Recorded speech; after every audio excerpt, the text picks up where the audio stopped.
Welcome to a very special live episode of Buckeyes Tomorrow Morning for Saturday, December 28th. I'm your host, Tom Orr. The Oregon game, the Rose Bowl, in fact, in 4 days. The game against Michigan in 336 days. Joined by Tony Gerdeman of BuckeyeHuddle.com. Tony, first of all, Saturday feels wrong.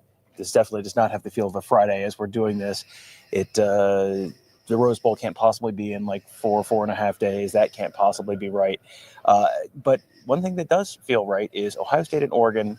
They are going to have a rematch. We walked out of the stadium in Autzen Stadium going, I bet that's not the last time we see these two teams play this year. They will have a rematch. We just get a chance to talk to Ohio State defensive coordinator Jim Knowles and a couple defensive players. Just sort of so we're going to be focusing on that side of the ball during today's show.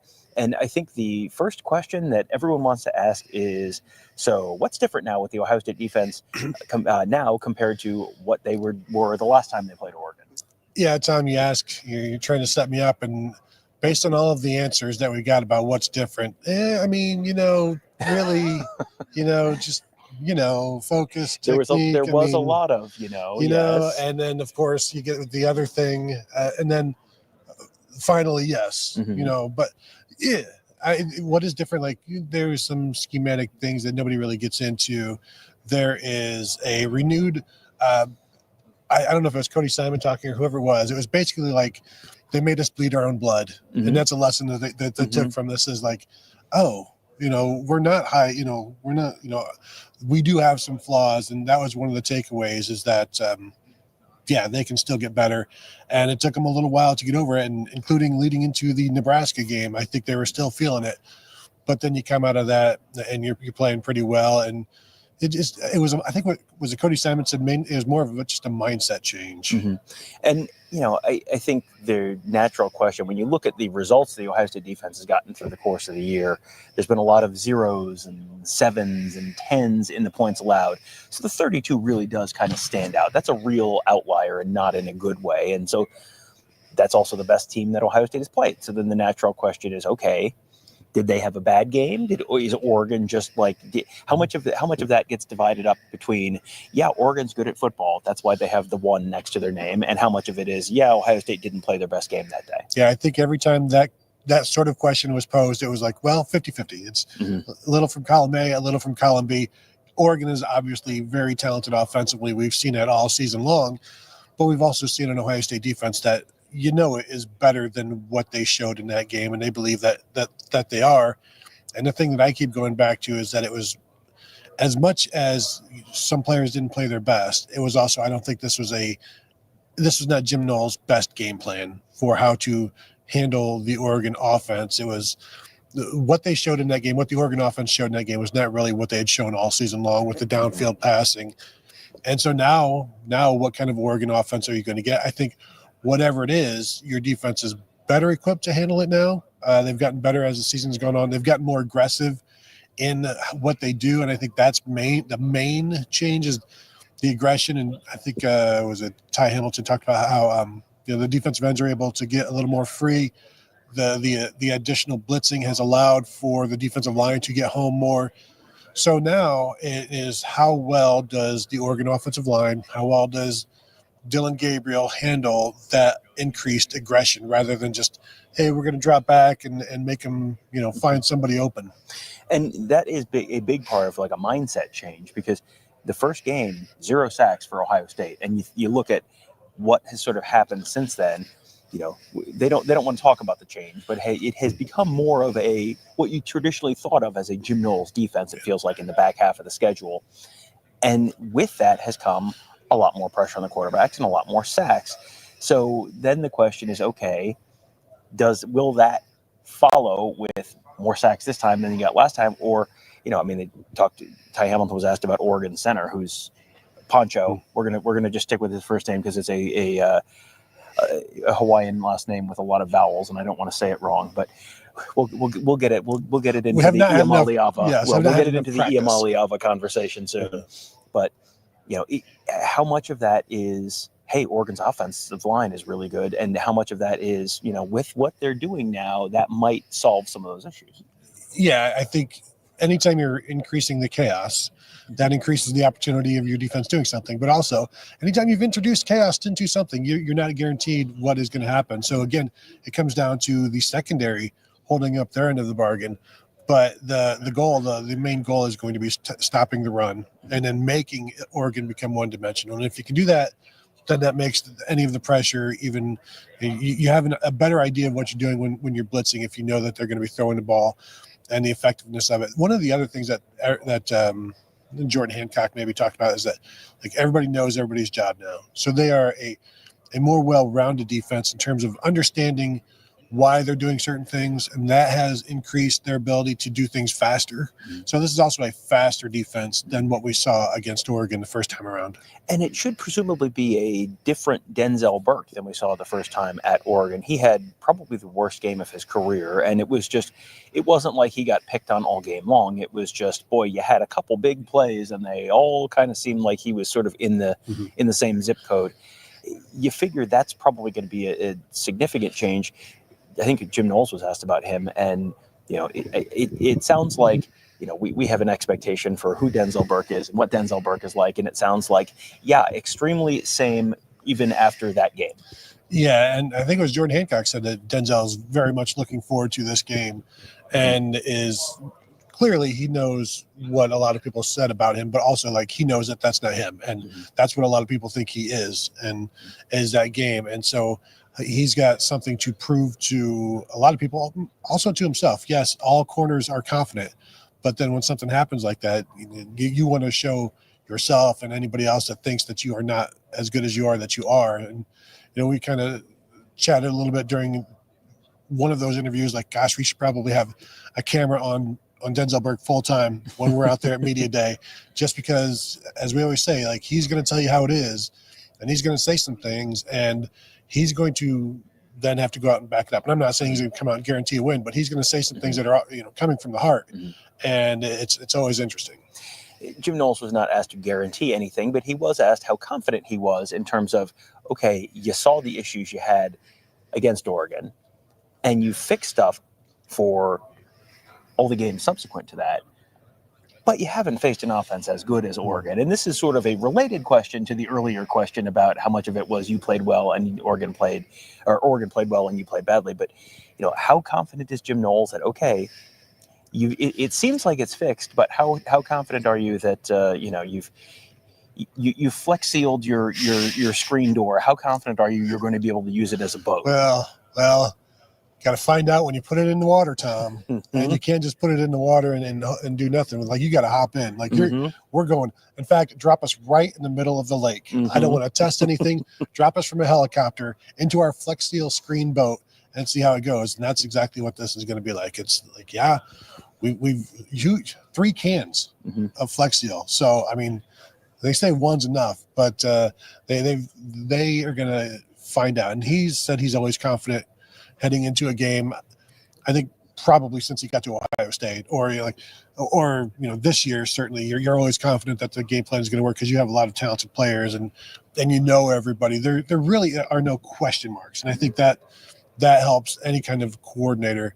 But I think Oregon's going to come up with something. They're not just going to do the same thing they did the last time. So there's that. And I did ask Knowles, like, how much of a burden is it and how much beneficial is it that you are playing this team for the second time? And he's like, it's both, because you've seen what they've done to you, but how do you keep that from the whole paralysis by analysis? Like, they will do this when we do this. It's like, well, they did it that time. Yeah. Doesn't mean they're going to do it this time.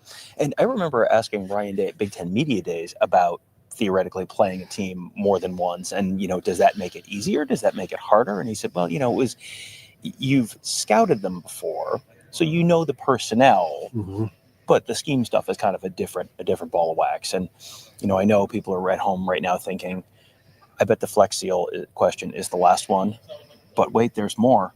We got to talk about the safeties. Yeah. The safeties are obviously one of the strengths of the defense. Jim Knowles has talked since pretty much day one when he got here about it being a safety-driven defense. When you have a safety-driven defense, and you probably have the best safeties in the country, it makes sense that you have the best defense in the country. Yeah. When you've got those 3 guys, Lathan Ransom and Jordan Hancock and Caleb Downs and You've seen over the second half of the season more attempts to get Caleb Downs around the ball. He's playing closer to the line of scrimmage. Probably the smallest middle linebacker in Ohio State since Brian Roll, I would say. But you want him around the ball because he can impact plays and he makes everybody better. I think Jim Knowles said he makes everybody right when he can make those plays. And then you've got Jordan Hancock, who stepped in for Lathan Ransom once this season and played that. And when we've talked about it for a couple of years now, that when you're playing that slot, playing that nickel, you do have to rotate to a deep safety at times. So Jordan Hancock. Jordan Hancock has been here now for 4 years and is very comfortable doing whatever you need. And he has talked about how, his versatility, like he said it today, not a lot of people can do what he can do. And it allows the Ohio State defense to do even more things. And he takes a ton of pride in that. He was a guy that was committed to Clemson to play corner, and Ohio State was like, would you like to play some nickel? And he's like, I think I would. And they explained, this is pre-Knowles, but all of the different things that the nickel spot requires. And like he signed knowing that this could be my role, and he's played it as well as you could ever hope. Well, earlier you talked about Caleb Downs being the smallest middle linebacker for Ohio State in quite a while. JT Tuimoloau was probably the biggest linebacker for Ohio State in quite a while, and it was only for one play, but he was asked to do something a little out of his typical job description, let's say, against Tennessee, and had some interesting stuff to say about that. Yeah, he was spying. He actually spied a couple of times on Nico, but dropping out of that defensive tackle spot and then becoming out of a defensive tackle spot and then dropping back to linebacker to spy him. It's not easy. And he said he's going to need some tips from Cody Simon on how to do it better next time and how to wrap up, because yes, JT Tuimoloau is a tremendous athlete. That is a tough ask for any defensive lineman to spy on somebody who is, he doesn't look like he's a long strider in terms of Nico Iamaleava, but he was also making some moves and he was juking like I don't think they expected. And so that was a tough ask. Did not work, did not go well. They won the game, so it worked fine. But just another example of the things that they do with him. But I do know you see it a couple times and people are like, just have him rush the passer. How about that?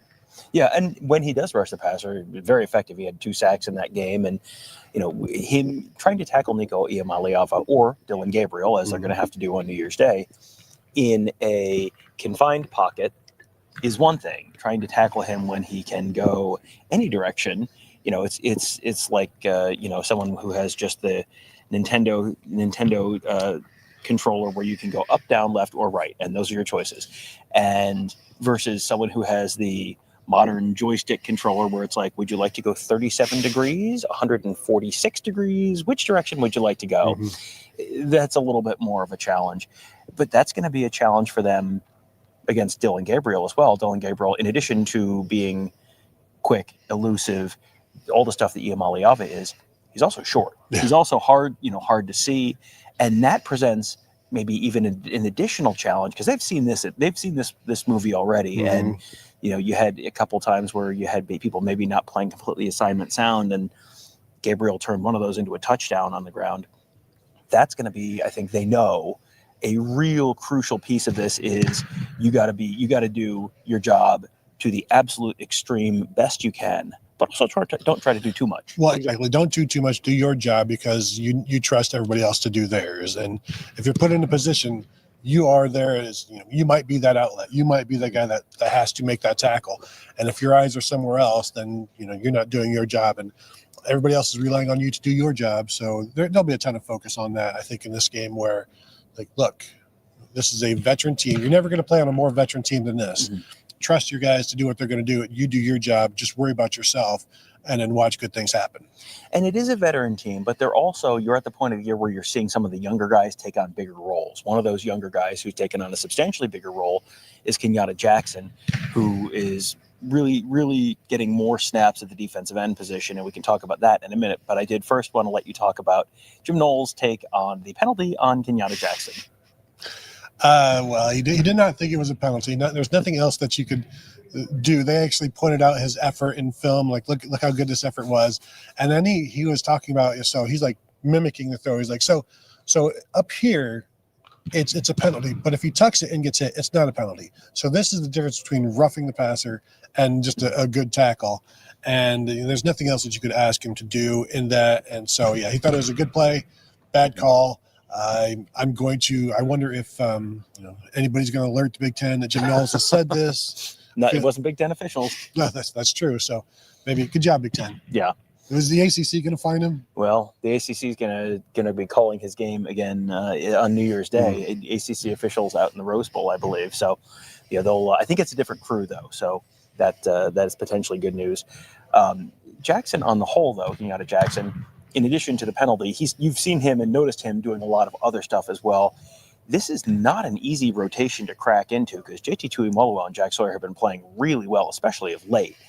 So what has allowed Kenyatta Jackson to get into that rotation? Well, he's showing it in practice and then showing it in games, and they're seeing it. And everybody wants to see more of a rotation, but you need guys that have stepped up and can handle that. And they say he has kind of basically another starter in there. They'd be fine with putting him in there at any point. And you're seeing more and more of that.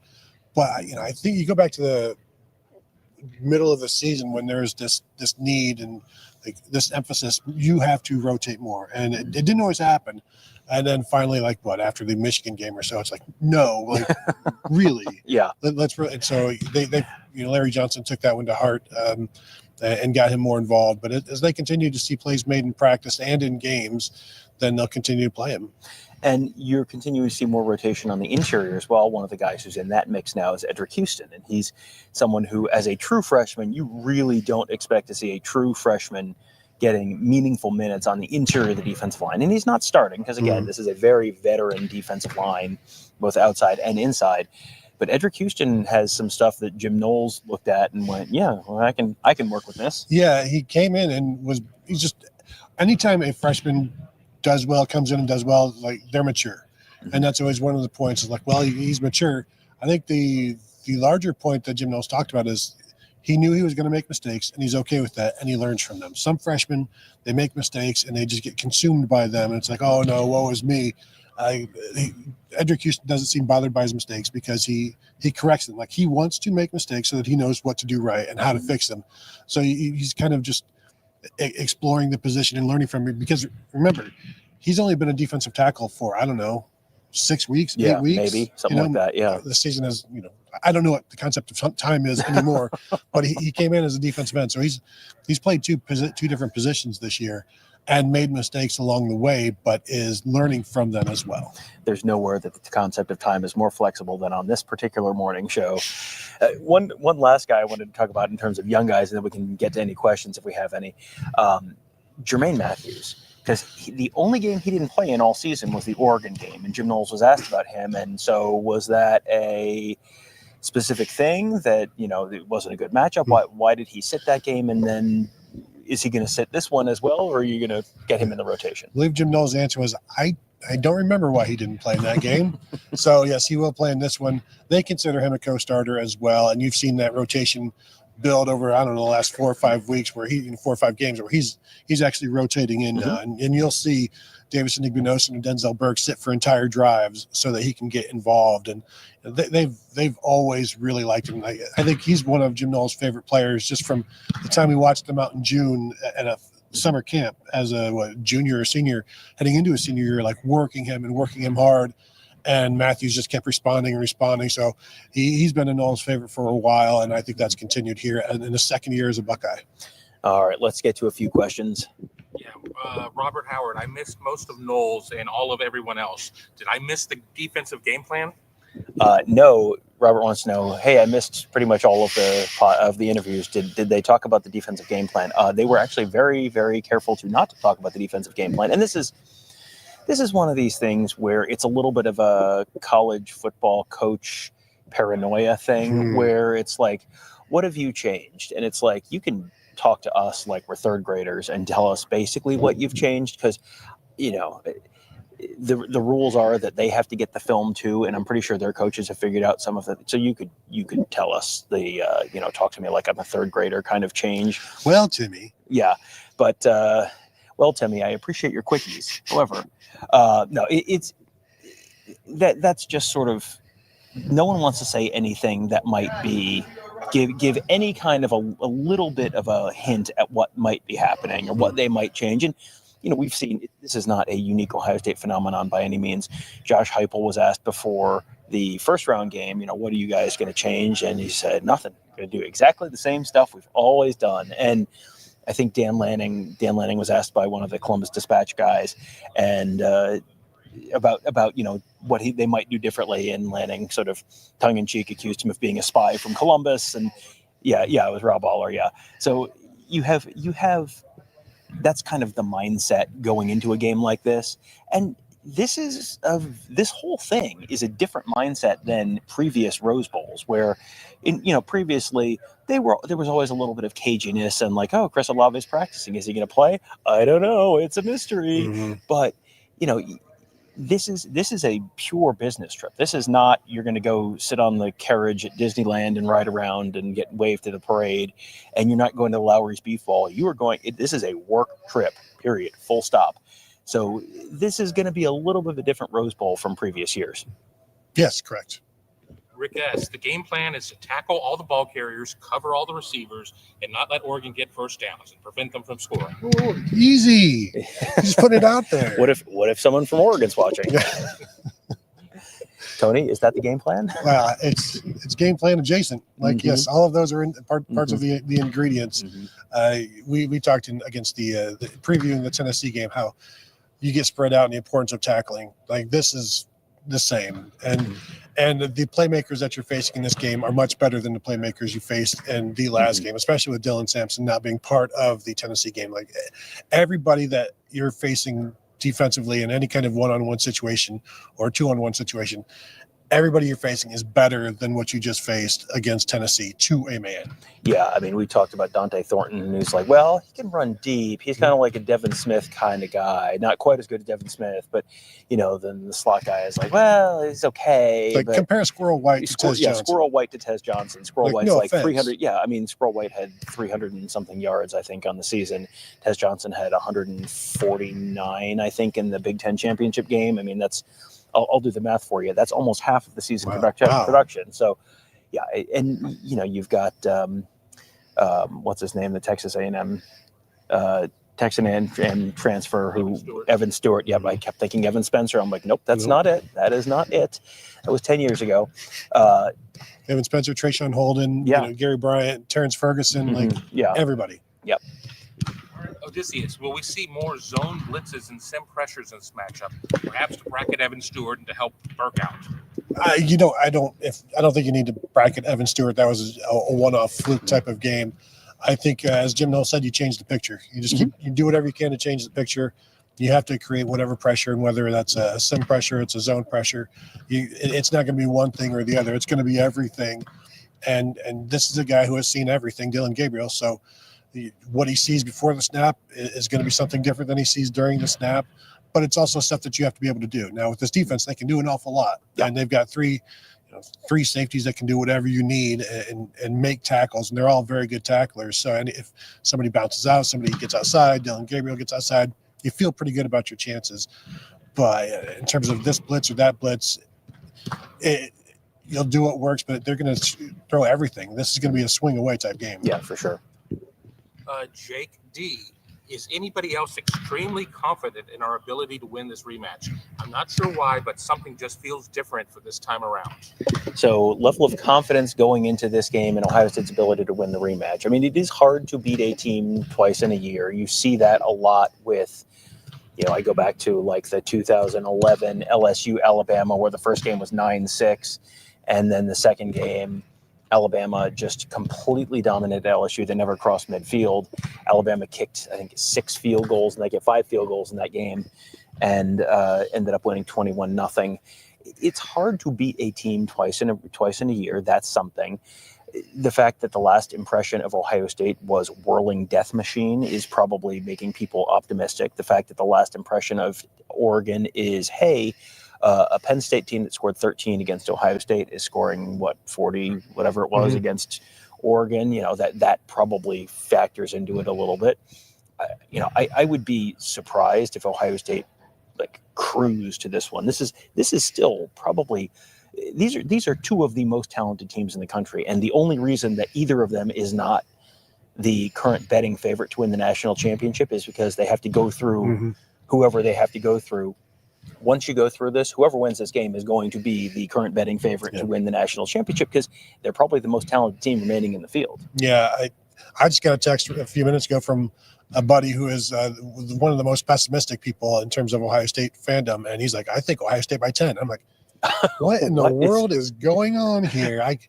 This is a whole new day. Like, is this spring is sprung? It's like, no, it's just winter just started. But that Tennessee game is what people have been wanting to see, and it's such a stark contrast from the Michigan game that it's like, well, okay, this is who Ohio State is now. It's like, well, maybe it's just like you see Oregon dicing up Penn State, and it's like that offense is still there. We watched that one day after watching them score, 16 against Wisconsin, and it's like, boy, this Oregon offense. And then you see Penn State go through Oregon's defense, and you're like, this is one game after watching Oregon's defense dominate Washington, thinking this is the best defensive line Ohio State's going to see all year. And then they were nowhere to be seen against Penn State. Though, Tom, I have seen in our videos talking about the Oregon game against Penn State that the flu ran through Oregon that day. So the Duck fans are just like, hey, just keep that in mind. Yeah, there was a flu bug going around, so that may explain some of that. And the Wisconsin game, where they also looked rough, was, I think, the 8th straight game that they had to play, and they're going cross country and all that kind of stuff. So, there's a little bit of a, you can apply whatever size asterisk you want to on those two poor performances. They did win both of them. So, you win your clunkers, and Oregon has done that. Rick S. Jordan James is a tough physical runner who always seems to pick up positive yardage. Yeah, Jordan James is a tough physical runner who always seems to pick up positive yardage. Can confirm. Yeah, not unlike Dylan Sampson in that way, where it's like he's rushed for 130 yards and he's averaged 6.5 yards a carry in the long of 22. It's like it's just consistent yardage, consistent gains, staying on schedule the entire time. And when you're giving Dylan Gabriel like a 2nd and 4 or a 3rd and 2, like, man, you've already lost, basically. Yeah. Well, between James running hard, Noah Whittington, who's their backup running back, just being fast, he's like a Curtis Samuel type to the were Curtis Samuel and Ezekiel Elliott on the same team? They were. Yeah. So you kind of the same kind of duo there. Lendale White and Reggie Bush, to have a little more local example to where we'll be later in the week. It's 20 years ago, Tom. Yes, 20 years ago. Yes. Yeah. Good job. Listen, the Ezekiel Elliott 85 yards through the heart of the South, that was 10 years to the day from the Rose Bowl. So January 1st, 2015. So sure feels like it.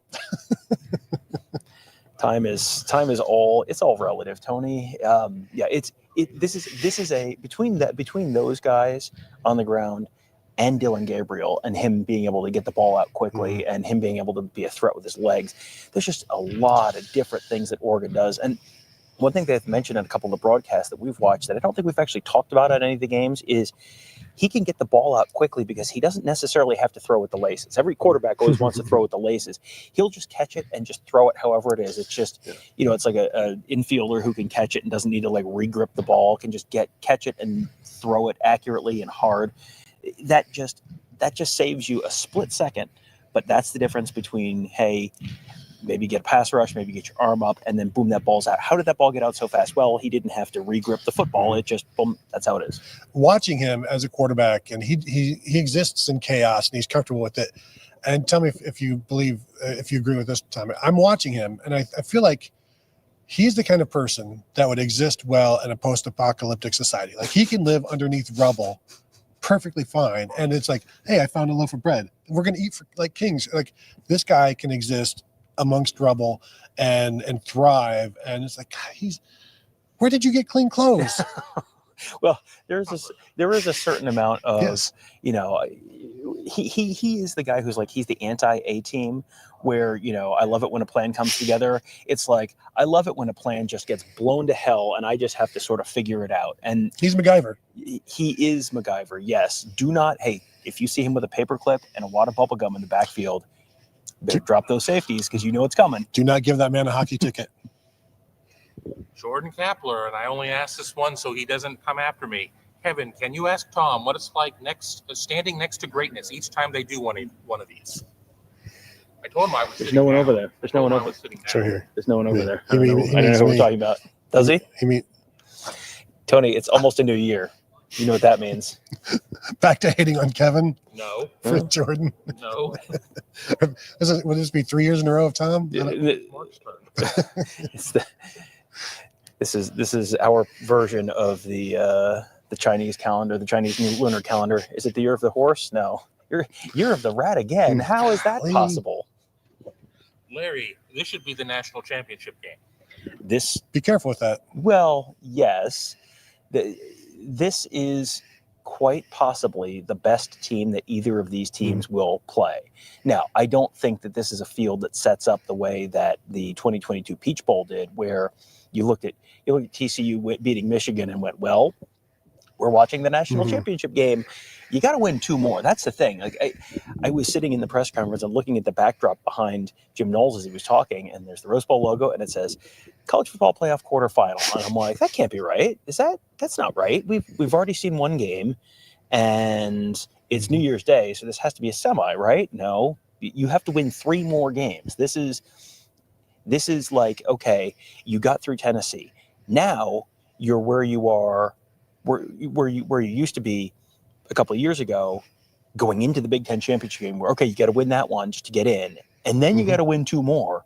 So, and the teams that are coming, I don't want to spoil a surprise, but I don't think Boise State's going to beat Penn State, and I don't think Arizona State's going to beat Texas. So if you get through Oregon, or if Oregon gets through Ohio State, then you got to beat Texas, and then you got to beat Penn State or Notre Dame or Georgia on the other side of the bracket. And there are no easy games. Whoever wins the national championship this year is going to have the best resume of any team to ever play the sport of college football, almost unquestionably. Yep, even if it's Boise State. It won't be Boise State. Ron Howard, narrator voice. It won't be Boise State. Brent Peacock, we need to be focused. We need to be motivated to win. Also, not to not lose, and we need Will Howard to be relaxed. Well, I think the mindset around the Ohio State program is very much like they've seen what playing not to lose gets you, and they've seen, they cut it loose last week, and that worked just fine. And I suspect that you will see them cut it loose again. You have the talent. You have, you can't be reckless with it. You're not going to be in cover zero every snap, but you're going to be. Jim Knowles he's mixed coverages up a ton over the last 6 weeks or so of the season.